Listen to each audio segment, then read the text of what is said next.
लोग शिकायत करते हैं कि जैसे ही वो रात में बिस्तर पे सोने के लिए लेटते हैं तो उन्हें खारिश होना शुरू हो जाती है। तो इसकी क्या वजह होती है? कंबल इसकी वजह होती है या फिर जो गर्म कपड़े इस्तेमाल कर रहे होते हैं वो इसकी वजह होती है? सर्दियों का मौसम है तो हर जो है पेशेंट ये कंप्लेन कर रहा है कि उसको जो है वो शाम के वक्त जैसे ही कहते हैं मैं जाके कपड़े उतारता हूँ तो मुझे जो है वो ख़ारिश होना शुरू हो जाती है।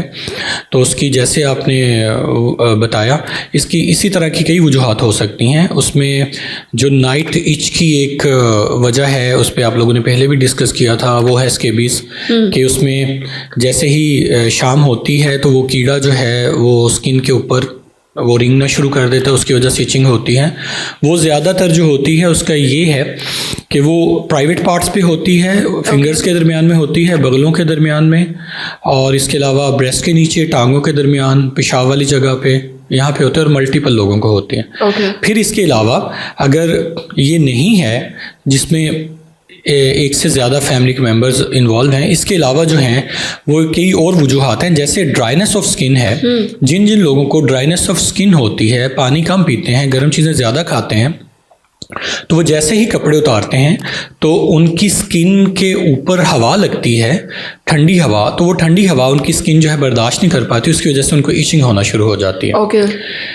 क्योंकि अल्लाह ताला ने जो हमारी स्किन है उसके ऊपर एक मॉइस्चर की एक तय बनाई हुई है जो कि इसको हर तरह की बाहर से जो चीज़ जो भी लगती है, टेम्परेचर ज़्यादा हो जाए, कम हो जाए, या जो है कोई भी हवा जब भी लगती है या कोई जरासीम जब भी आता है वो इसको प्रोटेक्ट करता है। अगर वो जो है ऊपर से उतर जाएगी और सिर्फ आपकी स्किन जो है ड्राई क्रैक्ड होगी तो आपको जैसे ही कपड़े उतारेंगे तो वो एक प्रोटेक्शन उतरती है। जैसे वो प्रोटेक्शन उतरती है तो आपको हवा लगने से खारिश शुरू हो जाती है। इसके अलावा कई और भी वजूहात हैं, जैसे आपने कहा कॉटन के अलावा, प्योर कॉटन के अलावा कोई भी मटेरियल होगा, वूल हो या कोई और गर्म कपड़ा हो, जैसे वो बॉडी को टच होता है तो उसकी वजह से भी हमारी स्किन पे एलर्जी शुरू हो जाती है।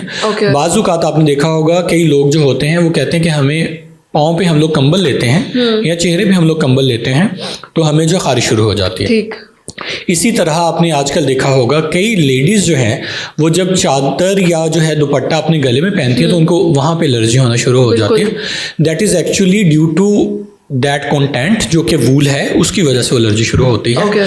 फिर इसके अलावा जो है कई और वजूहात भी हैं जो कि सर्दियों के मौसम में हमें वो एलर्जी कर सकती हैं। उसमें एक बहुत बड़ी वजह जो है बहुत ज़्यादा गर्म पानी या बहुत ज़्यादा ठंडा पानी, ये भी आपको जो है वो एलर्जी कर सकता है। फिर बाज़ औक़ात हम जो है वो कोई गर्म चीज़ खा रहे होते हैं, फॉर एग्ज़ाम्पल हमने जो है वो फ़िश खानी है तो आपको भी पता है, मुझे भी पता है कि अगर हमारे सामने किलो रखी जाएगी तो किलो ही खानी है।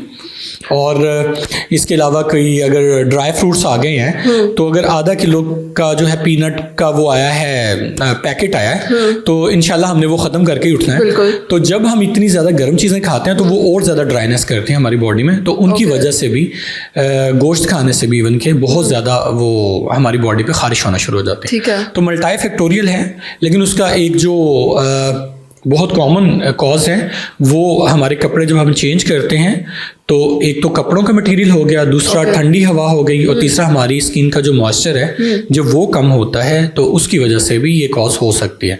तो उसके लिए हमने करना क्या है, बड़ा इजी है कि मॉइस्चराइज करें अपनी बॉडी को। लोग समझते हैं मॉइस्चराइज करना पता नहीं कितना मुश्किल है। मॉइस्चराइज करना वही तरीका है जो हमारे दादा नाना सारे वो करते आए हैं। फॉर एग्जाम्पल कोकोनट ऑयल बहुत अच्छा मॉइस्चराइजिंग लोशन है। इसके अलावा बाज़ लोगों को वो पसंद नहीं आता तो आप जो है ओलिव ऑयल कर सकते हैं यूज़। अगर वो भी आपको पसंद नहीं आता तो आप ग्लिसरीन और रोज़ वाटर को मिला के, कि उसकी एक स्मेल भी अच्छी हो जाती है और उसकी कंसिस्टेंसी भी थोड़ी सी ऑयली नहीं रहती, तो वो आप यूज़ कर सकते हैं। अगर बहुत ज़्यादा ड्राइनेस है तो आप वैसलीन यूज़ कर सकते हैं। आप सिर्फ एक हैक ये करें अपनी लाइफ में कि सर्दियों में आप रात को पूरे फेस पे वैसलीन का थिक जो है वो लगा के एक कोट वो आप लेट जाएं, सुबह उठेंगे तो आपकी सारी स्किन जो है वो फ्रेश होगी बेबीज़ की तरह।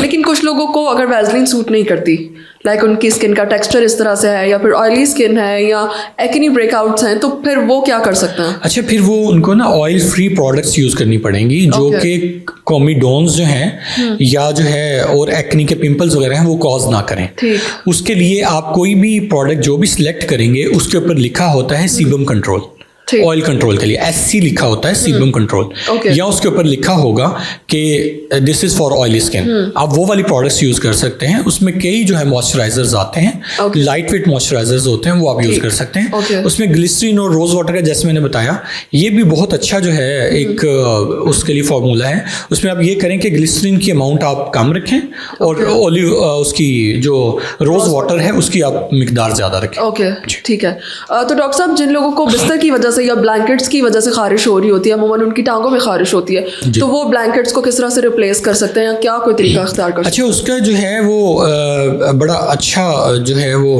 तरीका है कि जो भी उसका कवर है वो कॉटन का बनवाएं। ओके। अगर उन लोगों को ब्लैंकेट से एलर्जी हो रही है तो अल्टीमेटली उनको जुराबों से भी एलर्जी होनी है, तो उनको चाहिए कि आपकी अपनी जो जुराबें हैं वो भी कॉटन की ही पहने। ठीक है। जितना वो नेचर के करीब रहेंगे उनकी स्किन उतनी ज़्यादा सूद रहेगी, जितना वो नेचर से हटेंगे उतना ज़्यादा जो है उनकी बॉडी जो है वो रिएक्ट करेगी और उनको खारिश शुरू हो जाएगी। ठीक जी। ओके, बहुत शुक्रिया।